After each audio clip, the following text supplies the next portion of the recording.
চলো আজ বানানো যাক পাস্তা। তার জন্য সবার প্রথমে আমি একটা কড়াই নিয়েছি আর তাতে জল দিয়ে দিলাম 1 চা চামচ লবণ। জলটা ভালো মতো গরম হয়ে আসলে আমি এখানে পাস্তাটা দিয়ে দিয়েছি। এখানে আমি 200 গ্রাম পাস্তা নিয়েছি আর পাস্তাটাকে ভালো মতো বয়েল করে নেব। আর এটা বয়েল হতে সময় লেগেছে 6 থেকে 7 মিনিটের মতো। বয়েল হয়ে গেলে এটা একটা সাইডে নামিয়ে রেখে দেব।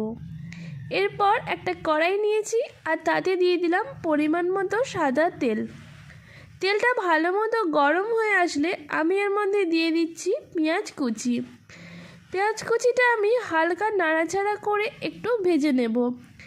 এরপর আমি এর মধ্যে দিয়ে দিচ্ছি 1 কাপ পরিমাণে গাজর কুচি।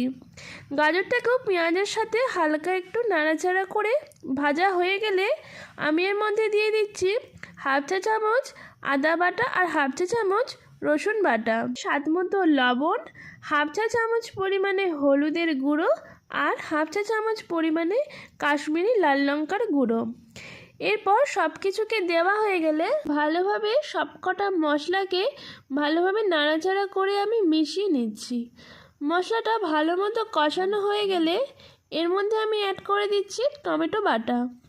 টমেটো বাটাটা দেওয়ার পর দিয়ে দিচ্ছি 2টো কাঁচা লঙ্কা কুচি। এরপর টমেটো বাটা আর কাঁচা লঙ্কা কুচিটাকে খুব ভালোভাবে সব কিছুর সাথে আবারও কষিয়ে নিতে হবে। মশলা থেকে খুব ভালো তেল ছেড়ে দিলে এর মধ্যে দিয়ে দিচ্ছি অল্প পরিমাণে জল। আমি এর মধ্যে অ্যাড করছি 1 চা চামচ পরিমাণে soya sauce, green chilli sauce আর 1 টেবিল চামচ পরিমাণে টমেটো সস। টমেটো সসটা আমি এখানে বেশি রেখেছি।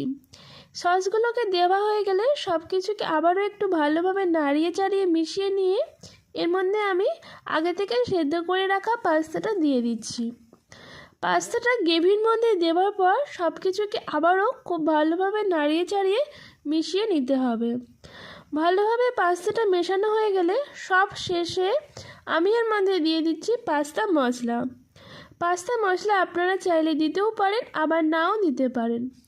পাস্তাটা ভালো মতো মিশিয়ে নিয়ে পাস্তা মশলার সাথে এরপর আমি ওপর থেকে ছড়িয়ে দিচ্ছি ডিমের ভুজিয়া। আর সবশেষে আমি এর মধ্যে দিয়ে দিচ্ছি কিছুটা পরিমাণে ধনেপাতা কুচি। এটা অপশনাল, আপনি দিতেও পারেন নাও দিতে পারেন। সব কিছুকে খুব ভালোভাবে একবার মিশিয়ে নিলেই আমার আজকে তৈরি হয়ে যাবে পাস্তা রেসিপি।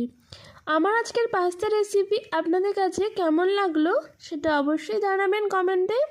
ভালো লাগলে একটা লাইক করবেন আর শেয়ার করবেন আর আমার চ্যানেলটাকে সাবস্ক্রাইব করে আমার পাশে থাকবেন। বাই।